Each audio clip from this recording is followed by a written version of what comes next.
CM Revanth రెడ్డిపై మాజీ మంత్రి తలసాని శ్రీనివాస్ యాదవ్ తీవ్ర విమర్శలు చేశారు. సీఎం భాషా యాసను ప్రజలు గమనిస్తున్నారన్నారు. రాబోయే ఎన్నికల్లో ఆయనకు తగిన బుద్ధి చెబుతారని హెచ్చరించారు.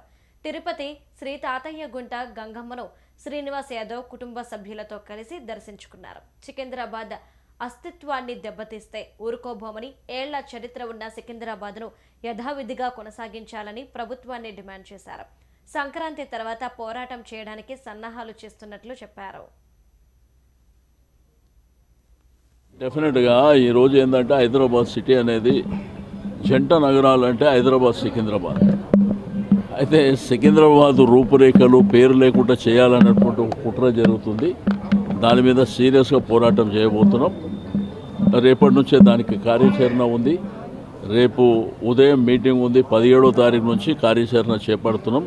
ఎందుకంటే మధ్యలో పండుగ ఉన్నది కాబట్టి ఎట్టి పరిస్థితుల్లో ప్రభుత్వం దిగి వచ్చే వరకు సికింద్రాబాదు ఒక అస్తిత్వం అనేది, అంటే మన సంస్కృతి సాంప్రదాయాలు, అక్కడ బోనాల జాతర జరిగితే మన రాష్ట్రాలు, తెలుగు రాష్ట్రాలే కాదు యావత్ ప్రపంచం అంతా వీక్షించేటువంటిది. దాంతోపాటు అక్కడ సికింద్రాబాద్ కోర్టు ఉంది, రైల్వే స్టేషన్ ఉంది, రాష్ట్రపతి గారి విడిది ఉన్నది, ఆర్ట్స్ కాలేజ్ ఉన్నది, మహబూబ్ కాలేజ్ ఉన్నది. అంటే సికింద్రాబాద్కు ఒక ఘనమైనటువంటి చరిత్ర ఉన్నది. బట్ ఇప్పుడు వచ్చినటువంటి ప్రభుత్వం ఏంటంటే 2 సంవత్సరాలలో సాధించింది ఏం లేదు, కానీ పనికిరాని చెత్తా పనులన్నీ చేసుకుంటా అక్కడ తయారైనటువంటి పరిస్థితి.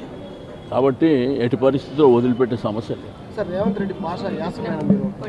ఇప్పుడు మీరు ఇక్కడ ఉన్న వాళ్ళు కూడా, ఆంధ్రప్రదేశ్లో ఉన్నవాళ్ళు, తెలంగాణలో ఉన్నవాళ్ళు, యావత్ దేశంలో ప్రపంచంలో ఉన్న తెలుగు వాళ్ళందరూ చూస్తున్నారు ఒక ముఖ్యమంత్రి భాష ఎంత బ్రహ్మాండంగా ఉన్నది.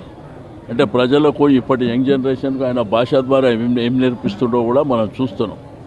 ఎందుకంటే ఒక బాధ్యతాయుతమైనటువంటి పదవిలో ఉన్నప్పుడు చాలా జాగ్రత్తగా ఉండడమే కాదు, నోరు కూడా చాలా జాగ్రత్తగా ఉండవలసినటువంటి అవసరం ఉంది.